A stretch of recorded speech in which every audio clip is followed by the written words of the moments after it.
The purpose of this video is twofold. It has been created to help refresh your memory on the components and operation of the Heartmate II system for the purpose of competency checkoff, and it is available for a quick reference of vital actions during transport. The last 5 minutes of this video are designed for that.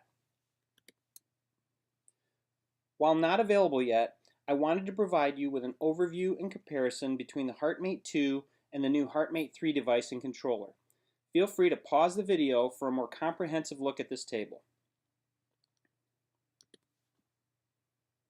The first page of the competency covers the following subject areas, including identification of system components, an understanding of pump parameters, controller daily self-tests, interpreting the buttons and symbols on the system controller, identifying the differences between hazard and advisory alarms and subsequent actions for each, determining battery half-life, demonstrating how the driveline is attached to the controller, how to change out batteries and controllers in the system, and assessment that the pump is running. The second page of the competency, as shown here, is mainly recall, including identification of the differences between the old and new controller systems. How to get to the internal VAD program page, which is a great page in order to get up-to-date references on each device, and it also includes a YouTube video on how to obtain a Doppler blood pressure, as well as how to get in touch with the VAD coordinator. Usually this is done through dispatch when we are out on transport. Clinical management is addressed in our cardiac assist device protocol that everyone has access to. Next, we will briefly discuss system components, including the pocket controller, driveline or percutaneous lead, and power sources. The driveline, also known as the percutaneous lead, is the direct connection between the pump and the controller. The system controller is a small computer that controls and monitors system operation. The system controller uses lights, sounds, and on-screen messages to communicate with users about operating status and alarm conditions. The driveline or percutaneous lead passes through the patient's abdomen, connects to the implanted pump to the system controller. There are 3 buttons on the pocket controller, including a battery button which displays battery life. The gauge is shown below the button. This button also turns the controller on and does the self-test, as well as turns it off when depressed and held. The user interface screen provides a display of key pump parameters, battery life, alarm condition indications, and alarm history. By depressing the display button, the one that looks like the iPhone button on the right, the operator can easily toggle through the indications. The pump running symbol above the screen indicates whether or not the actual pump is running. When this light is not lit, it is an emergency and steps need to be taken to get the pump operating again. There are 3 status symbols between the battery life gauge and the alarm silence button. The low battery alarm illuminates when there is less than 5 minutes of battery power remaining. The red heart alarm illuminates when the system controller detects a problem that could cause serious injury or death. The yellow wrench alarm illuminates when the system controller detects a mechanical, electrical, or software issue within the system. This will display on the controller when powering up the controller and performing a self-test. Again, here's the battery button, battery gauge. The yellow diamond in front of the battery gauge indicates less than 15 minutes of battery life remaining, which is an advisory alarm. The low battery alarm, the red heart, the yellow wrench, white and black power cable alarms illuminate when either the white or black power cables become loose or disconnect from the system controller. This is another advisory alarm. And the driveline connector alarm, which illuminates if the driveline loosens or disconnects from the system controller. This is a hazard alarm. And again, the alarm silence button. The back of the pocket controller has a safety mechanism that will hold the driveline in place. David will demonstrate the operation of this in a bit. The battery and cable connections are flight nurse proof. The cable connects into the battery cable only one way as shown. The battery also has a power gauge attached to it. Understanding each pump parameter is important in order to provide optimal care to these patients. Feel free to pause the video for a more comprehensive look at this table or refer to the cardiac assist device protocol as the table is located.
When fully charged, a pair of Heartmate 14-volt lithium-ion batteries can power the system for up to 10 to 12 hours, depending on the activity level of the patient.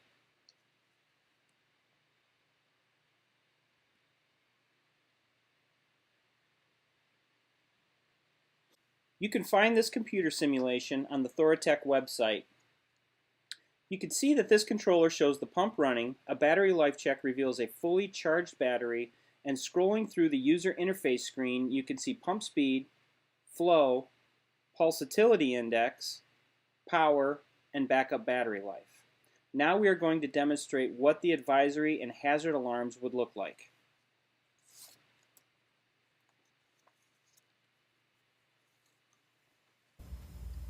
This first alarm is a system controller backup battery fault. Since we do not replace backup batteries in system controllers, our action would be to replace the controller if need be. But notice that the pump is still running and we're able to scroll through the user interface.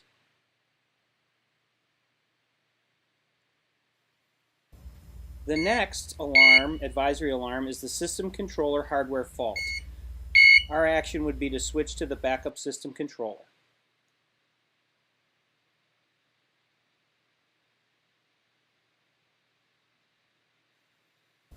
This is the low battery alarm that indicates power input is low with less than 15 minutes remaining. Our action would be to promptly connect to a working or different power source.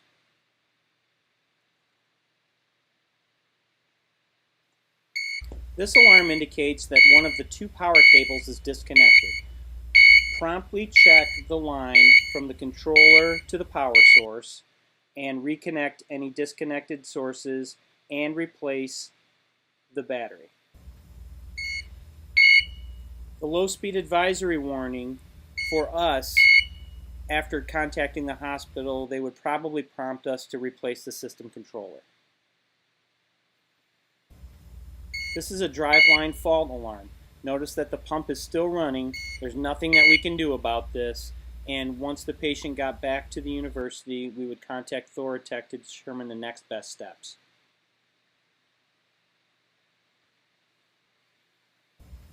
This is another alarm that we probably wouldn't do anything about. Notice that the system controller is still functioning and the power is still working, but the backup battery is not installed. And again, the controller clock is not set an advisory alarm, but the pump is still operating.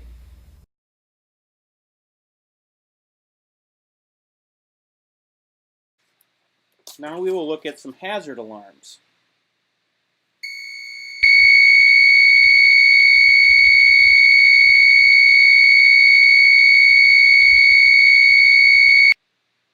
Exactly what it says, replace the battery.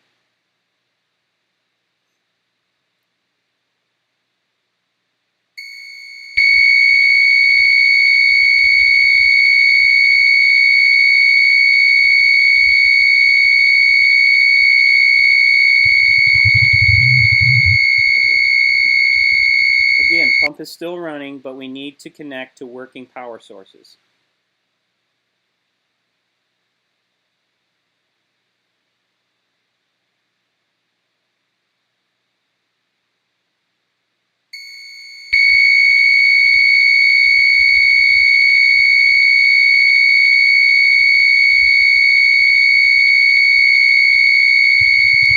Green lights off, fully charged batteries. We have a problem, probably prompting us to replace the system controller.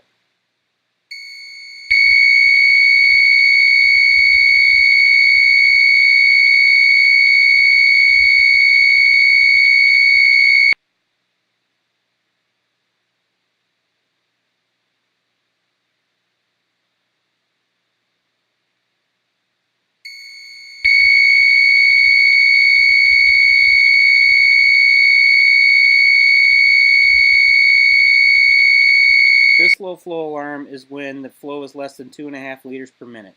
Ensure that the driveline is connected to the system controller, ensure that a power source is connected to the system controller, and clinically evaluate the patient.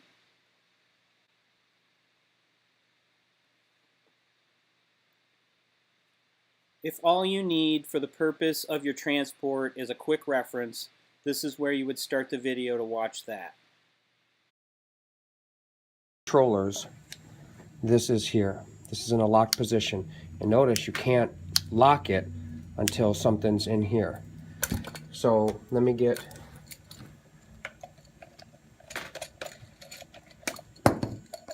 power going through this. Okay. See, connect power. So if I need to change this to here, I have to turn this over, undo this, and I have to push this down. And that pops out. That goes in.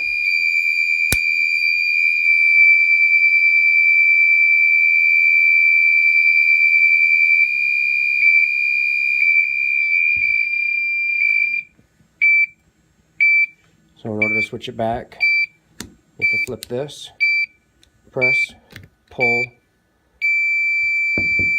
and this little thing here to here, that to that.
And then we'll do this here, do the press.